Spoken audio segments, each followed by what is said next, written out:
Thanks to the supporters of channel member JM Thoughts. Well, I officially announced on yesterday's episode that it was now a one competition season. We've got the semi-final of the Champions League coming up today, but we are only 4 points off the top of the Premier League with 4 games to go.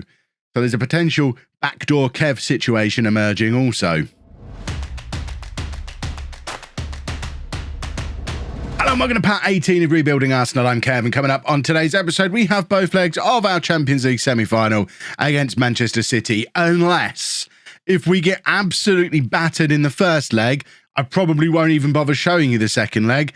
I'll just show you Liverpool in the Premier League, because that also might be quite important. If it wasn't for the fact that I was poorly sick, I would do a 3-match episode. I just don't think my voice has got it to be able to do that today. But this is the situation. If we have a look on the schedule, which will just take a minute to load up because it's still the FM22 beta, and when you press the schedule button, you then have to wait quite some time for the schedule to appear. There it is. But we have won our last 3 Premier League games convincingly as well. Brighton, Wolves and Fulham all dealt with relatively easily. So the Premier League table looks like this. We are 4 points behind Manchester United with 4 games to go. We're ignoring the existence of Manchester City domestically today because they're also 4 points behind Manchester United. But they have 6 games to go. City are probably going to feel that they're favourites for the Premier League at the moment. The one way that might stand in our favour is if they're playing some of their games in hand in between our Champions League game, which they're not. They've just got a game against Villa while we have to go and play Liverpool. They've then got to just stick all their matches in afterwards. So it doesn't help us in the slightest. We just got to go and beat them. If we go and beat them and then go and beat Liverpool and then go and beat City again, we could still do a really very pleasant League and Champions League double, which would be very, very nice. So this is the team for Manchester City in the first leg. We're away from home in the first leg. We're going with Onana in goal, despite some iffy performances recently. I don't think it's the point in the season to start messing around changing the goalkeeper around. So Onana in goal, a back four of Tierney, Zagadou, Skriniar and Tomiyasu. Llorente and Bellingham in midfield, giving us some midfield oomph in there. And then Diaz, Smith Rowe and Gnabry behind a returning Lautaro Martinez up front. He's not fully fit, but I think he's so important that we have to throw him back into the team. He's missed the last 5 matches, but he has also scored 27 goals this season. I just don't see how we don't throw him in for such an important match. We can effectively rest him against Liverpool because I still think probably Premier League isn't going to happen. I think we're now prioritising the Champions League again. Depending on what happens in this first leg, if we get absolutely battered, then we'll probably play him against Liverpool and not worry if that breaks him for the second leg against City. But for today, he plays. Belotti is down on the bench if we need him, but he's just not really been turning up when we've needed him over the last couple of weeks. We've ended up playing Gnabry up front in the last couple of games because Belotti just doesn't look like the same man I had in my Newcastle save or the Leicester save last year. So Belotti will sit it out. Meanwhile, Manchester City have a front 3 of Grealish, Haaland and Sterling with Foden and Bernardo Silva in behind. It'll be fine. It will be fine. Oh, and De Bruyne playing as a holding midfielder. Let's not forget he's there too. Yikes, that is a strong-looking Manchester City side. I don't really understand how they're 4th in the Premier League, and I think we're going to have to be absolutely on top of our game to have any chance at all of beating them. I think maybe the fact they're playing De Bruyne as the holding midfielder, Smith Rowe might be able to give him the slip a couple of times. Presumably he's sitting in there as a deep line playmaker, so maybe we might be able to get a little bit of joy there. Pedro Porro, not massively experienced at right back, but as we know from the Streamer Showdown, lightning quick. We also signed him for Barcelona last year as well, so experience with him. But Grealish and Sterling delivering chances for Haaland, I just don't see that that's going to end very well for us. And Grealish dancing past Tomiyasu as if he's not there and having a shot that goes just wide of Onana's post, just warning me of what we've potentially got to come in this game. Sterling now going to try and do the other thing from the other side. And there's that delivery to Haaland that we were worried about. But Onana maybe today is the day that Onana puts in a fantastic performance justifying the faith that I've shown in him. It was a good save from Haaland there, although Haaland was offside. And now De Bruyne with the free kick. We did so well twice there. It was a fantastic save from Onana, a brilliant block from the follow-up from Zagadou, but then it still falls to Foden to open the scoring. Someone's got to clear this. It's Haaland who opens the scoring. It was a great block from Zagadou, but between the two of them, I think it's just unlucky that it goes back into that crowd of players and it happens to fall to Haaland and not somebody who can just put their boot through it and clear it. If this ends 1-0 in our away leg, that's fine. That's something we can come back from. As soon as it starts to get much worse than that, that's when we start to worry. Bellingham is looking tired already. We have got Odegaard down on the bench who could potentially come on for him, but then we're kind of in the same situation that I've already highlighted as the only real weakness of Manchester City, in that our holding player will be a creative player rather than a defensive player, and it weakens us massively as a unit in midfield when we've got to deal with Foden and Silva coming forward from that midfield. If the player trying to deal with that is Odegaard, that's not ideal. At this point, I kind of wish I'd experimented with a 3 at the back at some point, and we could maybe drop to a 3 and take Bellingham off. But now's not really the time to experiment, is it? Tomiyasu playing it forward from the throw to Smith Rowe, and it's back with Tomiyasu again. Can we have one of his special crosses? Tomiyasu getting to the touchline there, the byline at the end there. Tomiyasu again. I mean, he's just lost the ball. Could we not just get a cross in? Let's not faff around with it too much. Let's just make the cross. That's a good tackle from Skriniar. And now Smith Rowe trying to get the counter-attack moving. It's Bellingham back to Zagadou. We've taken all the pace out of this again.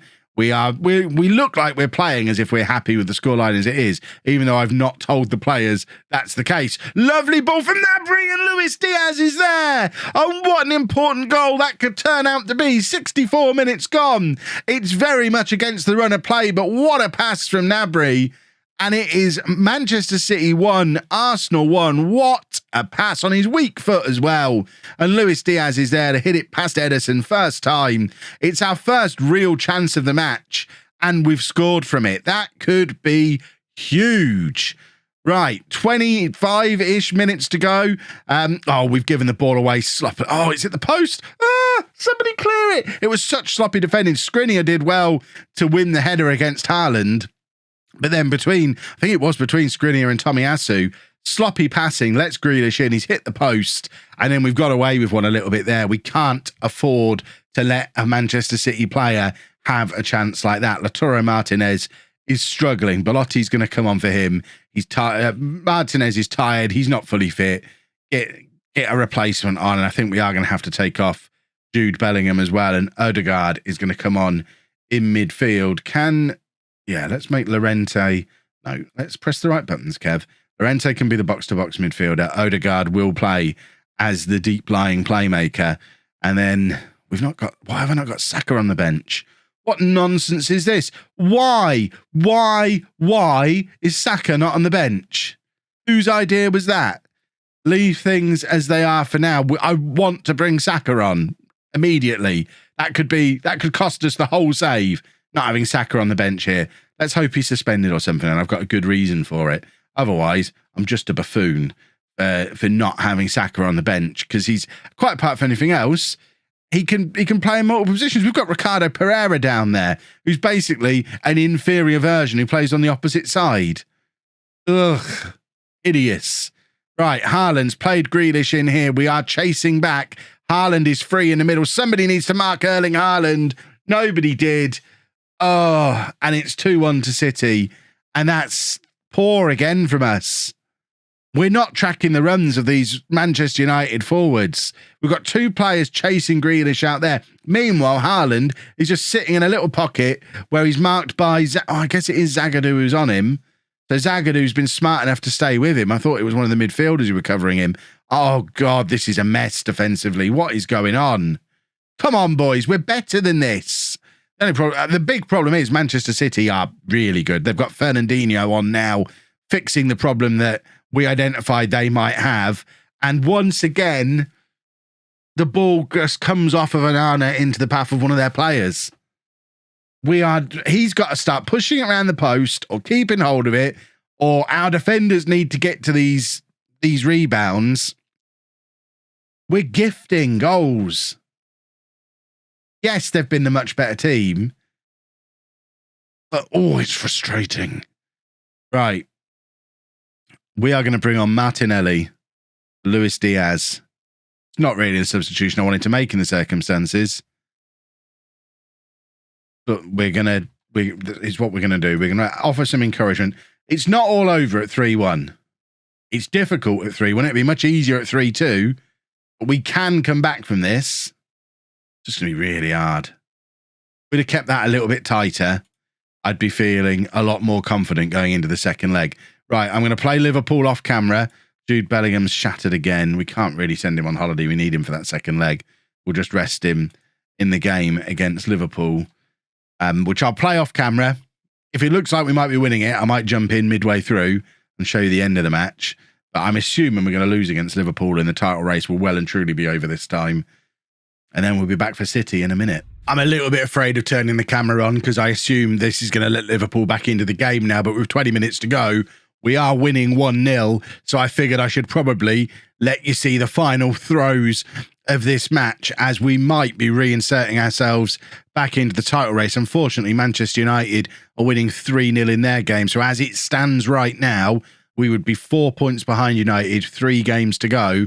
And even if we don't manage to overturn the deficit against Manchester City in that second leg, we might just still have something to play for in what is going to be the final episode of the series tomorrow.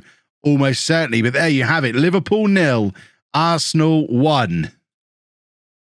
It's still on, kinda. Imagine how different things could be if we hadn't have completely capitulated against Manchester United a couple of episodes ago. We would be right up there in this mix. Still got to keep an eye on City as well, who are level on points with us and Liverpool, but games in hand on both of us. So they're probably... Would you make them favourites to win the league? Probably not. It's probably still United, isn't it?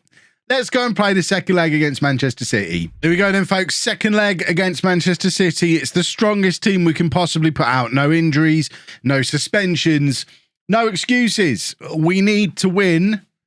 We need to win by 2 goals to get it to extra time. Remember, away goals don't exist. It is all about, can we overturn a 2-goal deficit? We are going with Onana in goal, a back four of Tierney, Zagadou, Skriniar and Tomiyasu. Bellingham and Kessie in midfield, Gnabry, Smith Rowe and Saka behind Martinez up front. We need a big performance from these boys tonight. Liverpool have just beaten Bayern Munich in the other semi-final. It was 0-0 in the first leg between them in Munich, and Liverpool just won 1-0 last night in the second leg. Liverpool getting a pretty harsh draw there, not by facing Bayern necessarily, but they played the night after us last week and the night before us this week and then had to play us in between. But they probably won't mind. They're in the Champions League final.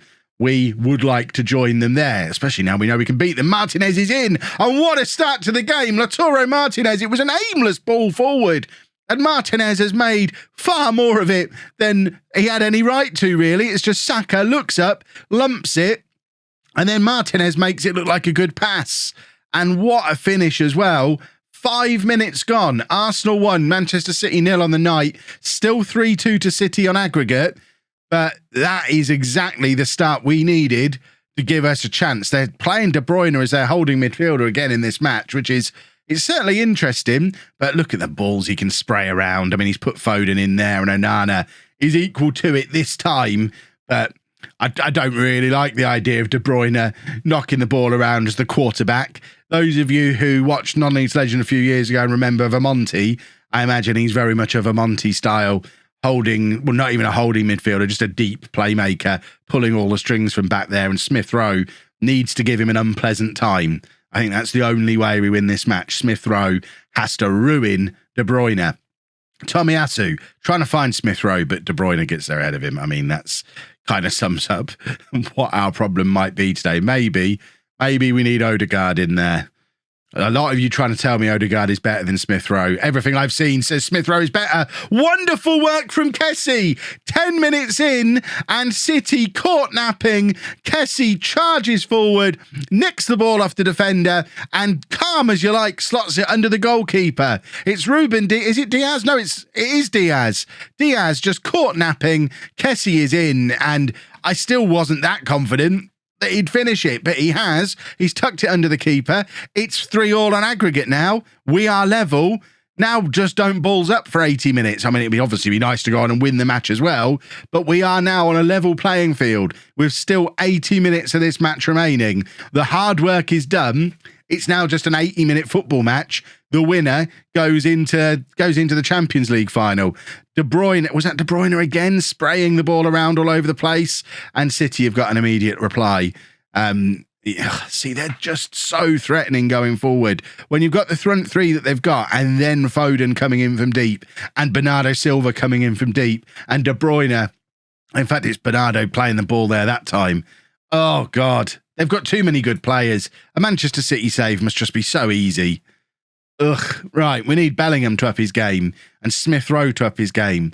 Those two haven't really turned up yet, and we need them to because they're match winners.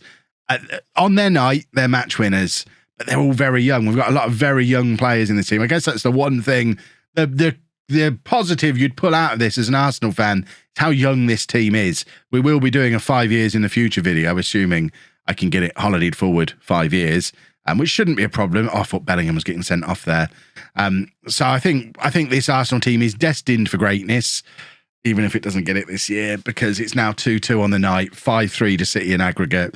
Remember when I said things were level? They ain't level anymore. We've come back from 2 goals down once already, and now we've got to do it again. Erling Haaland is too good.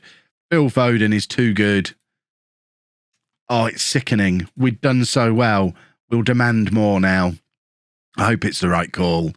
And I mean, that's knocked the stuffing out of us. We started so brightly, and City have just completely, calmly, no stress, no worry, just been like, okay, well, we'll start scoring some goals then.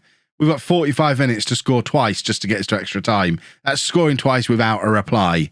I think the Champions League dream might be over for this season.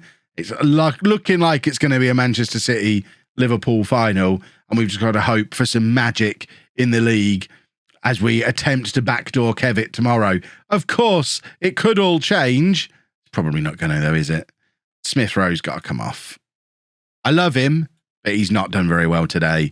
Odegaard going to come in for the final half an hour, see if he can make something happen in that little pocket of space that doesn't exist because De Bruyne is just occupying it constantly.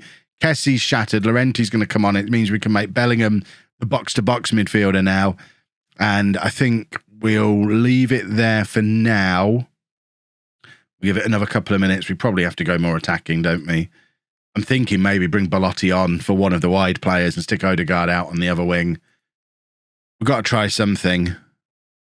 Gnabry comes off. Odegaard can go out there.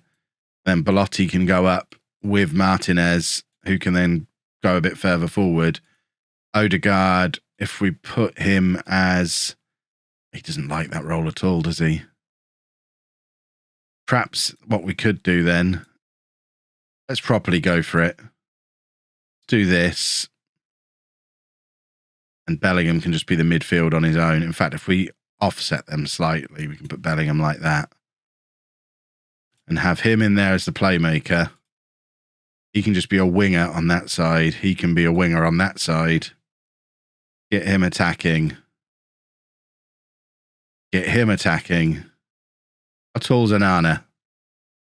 6'4", corners. Corners. Right, get this off. We'll have no short corner nonsense. We'll have no far post corner nonsense. We're going all in on corners. Right, we want Zagadou there. We want Onana there. Same from this side. Get that gone. Get that gone. Make sure we're aiming at Zagadou. Get Onana in there as well. We've lost the other defender. Where's he gone? There. Get him in there. Get him there. Oh, we're trying everything. We could potentially even push these two forward. He can go on to an attacking instruction as well. Push everyone forward. Do we want to hit early crosses? Yeah, we've got 2 men in there now. Just get the ball forward at this point. No more playing out of defence. Get the ball forward. We want quick distribution. Throw it long. Get it to Odegaard. Further forward. Well, we're doing everything we can. We're 15 minutes to go. We're throwing the kitchen sink at them. And we'll offer some encouragement to go with it. What is happening here? Why were there so many players just there? That feels like that was broken a little bit. I don't know why so many players were there. What was that? That almost makes it all worth it. Right. Come on, boys. Tierney gives the ball away. Why did he not just... I mean, he should have just got it and hit it. Just hit it forward. Just get it forward to the creative players. That's all you have to do. It's not our day, is it? Right, Odegaard. Still 7 minutes to go. Belotti has come short there to collect. Playing it forward, looking for Martinez, but Laporte is there to comfortably head it back to Edison. City, as soon as they grab those couple of goals, they've just sat back, shut up shop, and they know we're not going to break them down again and get the breakthrough. Bellingham, looking for anybody, finds Martinez. That's good football. Belotti, and now Saka on the left-hand side now. Can he find the cross? We've got men in the middle. He finds Belotti, and that has to go in. Oh, it's not going to happen, is it? We've thrown everybody forward. There's nothing more we can throw at them. But they are just too good for us. Skriniar just lumping it forward. That's exactly what we want. Right, Martinez, it's the 90th minute. And rather than carrying on running, I guess he's just too shattered to carry on running. He gives it to Saka. But the boys have just got nothing left. Odegaard over the top for Martinez to chase again. In the first half, that probably leads to a goal. But at this stage, Odegaard, he's still playing the right pass. But Martinez hasn't got the energy to chase it anymore. Saka's in here, plays it across to Martinez. How are we not scoring? We've had opportunities. Look at the XG on this game. We've been FM'd in the Champions League semi-final. We gave it everything. It wasn't quite enough. We are out of the Champions League. Right. What that means then, tomorrow, as it would have been anyway, is the final episode of the series. And then Monday we'll do 5 years in the future, getting ready for Non-League to Legend to start on Tuesday. We are still in with a chance of winning the Premier League. Norwich, Leicester, Leeds as our final 3 games of the season. It is going to be very unlikely, but stranger things have happened in Football Manager over the years. We're looking for who Manchester United are playing and also who Manchester City are playing. So they've obviously got all those games in hand. So City play Wolves while we play Norwich and Liverpool play Leeds. Then the next day, don't need to worry about Chelsea. Where am I? Oh, they're away to Newcastle there. And Man City play Tottenham. And then we're away to Leicester. City play Brighton, Liverpool, Newcastle, and Man United play Southampton. Man City then at home to Brentford. City are looking good for this. We then play Leeds on the last day, while United play Brentford. City play Sheffield United, Liverpool play Leicester. I mean, I don't see Man United or Man City dropping enough points to let us in. But you never know. If you've enjoyed that, please make sure you leave a nice big thumbs up on there for me. Subscribe to the channel for daily Football Manager videos. And thank you very much for watching.